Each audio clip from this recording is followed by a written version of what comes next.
la responsabilidad que hay desde el lado estadounidense en todo lo que es la empresa transnacional del narcotráfico. Es decir, que si hay producción y hay consumo, bueno, hay redes de intercambio comercial, así, ¿no? No nada más es de arroz y de frijol, es también de este tipo de productos y, por tanto, poder decirles a ellos dónde y cómo se trafica ese producto que les causa tanto daño a ustedes, cruzando Estados Unidos, en el entendido de que están diciendo que se lleva desde un territorio como el mexicano, cuando los territorios, al final de cuentas, pues tienen también esta cosa de control ¿no? de cada gobierno. Yo creo que, o lo he oído yo en las mañaneras del pueblo, que la doctora Claudia Sheinbaum ha dicho, estamos investigando, no decimos que no ocurra, lo que decimos es que no ocurre como cuando se quiere caricaturizar. Y en ese sentido, creo yo, o lo que estoy observando yo, es un reconocimiento de una situación de violencia, por ejemplo, en el caso de Sinaloa, que incluso García Harfuch, trasladado a ese lugar como para hacerle frente, como mensaje simbólico, si tú quieres. Entonces, yo no veo, por lo menos en este sexenio, todavía te lo reconocería un poquito más antes, pero en este sexenio que saquen vuelta a que hay una problemática real en este país con el tema, pero esa es la punta. Yo creo que hay con otros muchos más temas en términos de tema de narcotráfico, ¿no? ¿Qué debemos esperar de lo que ya hemos visto, de las amenazas que ha lanzado Donald Trump en materia migratoria, en materia arancelaria, en materia de combate a las drogas?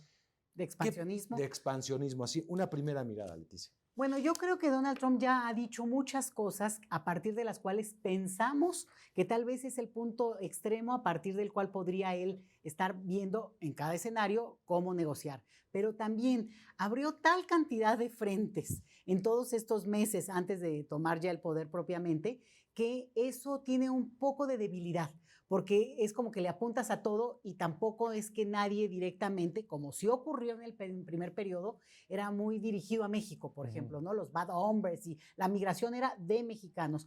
En esta ocasión es, bueno, Canadá muy golpeado, ahora hasta con Dinamarca tiene pleito, Panamá, que es un gobierno además pues muy proestadounidense, ahora resulta que se tiene que volver defensor de su territorio. Entonces creo que lo que vamos a ver es cómo se acomodan esas primeras piezas, las visibles y las que anuncie de novedades, ¿no? Lo que no haya dicho aún. Ahora, ha abierto, como dices, frentes de discursivos, sin embargo, no siempre acompañados de amenazas. Por ejemplo, el caso de Panamá, creo que no estaba planeando alguna orden ejecutiva, ha dado varias menciones al respecto, pero hay otras que ya se están esperando como los primeros pasos, órdenes ejecutivas ya para el primer día prácticamente. Tal cual. Pues es importante entender el fenómeno global de lo que ocurre previo a la llegada de Donald Trump.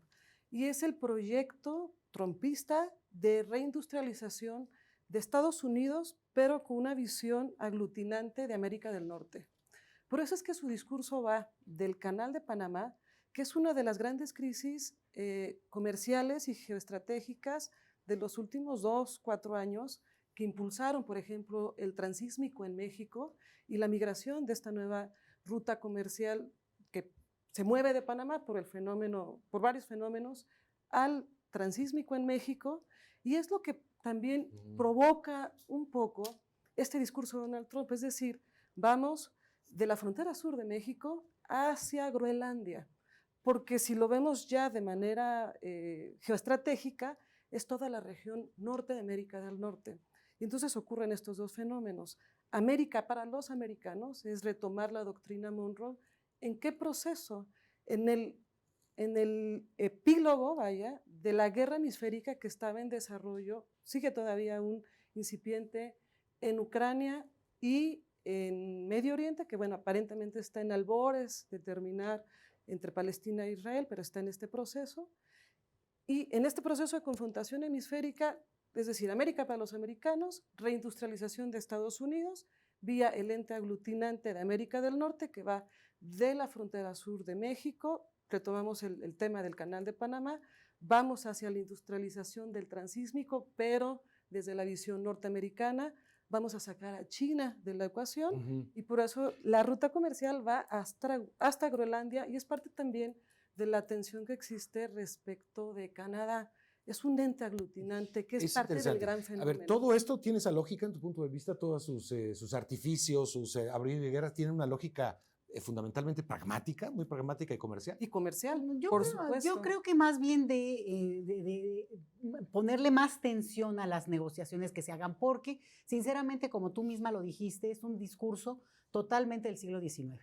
O sea, es absurdo que un país como Estados Unidos, que llegó a avanzar y tiene la hegemonía hasta cultural del planeta, aunque hoy haya una disputa. Es una hegemonía decadente. Y decadente, que ha totalmente, en ese perdido sentido. desde China. Y la lógica está en la cuestión arancelaria y en la renta que genera esta dinámica comercial. Pero lo ha dicho claramente. Pero la parte comercial es un nivel. Entonces, cuando tú hablas de Panamá o de Groenlandia, ok, eso puede ser si pones un mapamundi aquí, pero lo que hemos visto estos pocos meses es una reacción donde hay gobiernos, hay estados soberanos, hay naciones, hay historia. Y en ese sentido, pues es obvio que no se va a poder dar una situación que no ocurriera con negociación y además incluso con un costo muy alto e innecesario para una sociedad como la estadounidense en términos de lo que tanto se ha criticado de Rusia invadiendo Ucrania, ¿no? Entonces, y bueno, un permiso que abre un permiso de China respecto a Taiwán, ¿eh? Entonces, ahí entran todas estas cuestiones en las cuales sí hay un discurso muy de geopolítica, de mapas, pero en un escenario del siglo XXI. Tú le aprietas así y haces, digamos, operaciones financieras. No es solo ya cruzar, aunque eso sea parte. Y por eso mismo, porque no podemos desvincular al presidente ya, ¿no? El presidente electo sí. y próximo en funciones, Donald Trump, del empresario Donald Trump. Y entonces su visión, si bien es expansionista, imperialista norteamericana, también es una visión empresarial. Y también es un poco como la presión que ha ejercido Donald Trump desde esta visión de negociación, de llevar al extremo la negociación. Pero no se puede quitar de en medio, por ejemplo, de la ecuación, la revisión del TEMEC, que es también el eje del discurso. ¿Y en torno a qué está la revisión del TEMEC? Por supuesto que la industria automotriz, que es parte del gran eje y una de las grandes... Pero de las principales partes. Una de las principales partes, pero otra también al puente arancelario que está significando México respecto de China en función de Estados Unidos.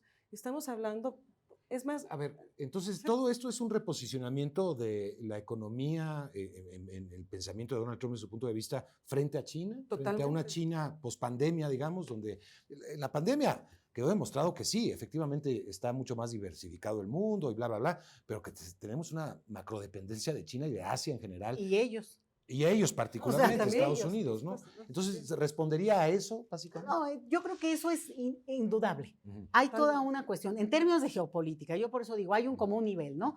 Obviamente hay una disputa por los mercados, por el predominio de también el control y con la claridad de que hay también una diversificación, sin lugar a dudas, que no empezó ni siquiera hace 10 años. Este proceso en el cual la expansión de China se ha dado, bueno, pues al principio era de esta economía muy precaria, de trabajo, incluso muy criticado por los bajos salarios y todo. Ahora sí que 20 o 30 años después, China y la economía china es muy distinta y el hecho mismo de que Estados Unidos le pelea en términos de, digamos, de tratar de desbancar, pues te habla del reconocimiento de ese poderío inminente. Entonces, por ejemplo, ahora que yo creo que el tema del Tratado de Libre Comercio, el TEMEC, ¿no? Que vendrá para el 2026, será un tema muy importante a darle seguimiento, pero cuando tú pateas a tus posibles aliados, tus más cercanos socios, tu frontera, le das patadas, pero realmente bastante más feas, ¿no? Que verbalmente hablando a Canadá y a México en otro nivel. Bueno, realmente, ¿cómo está un escenario en el cual quieras eventualmente negociar, ¿no?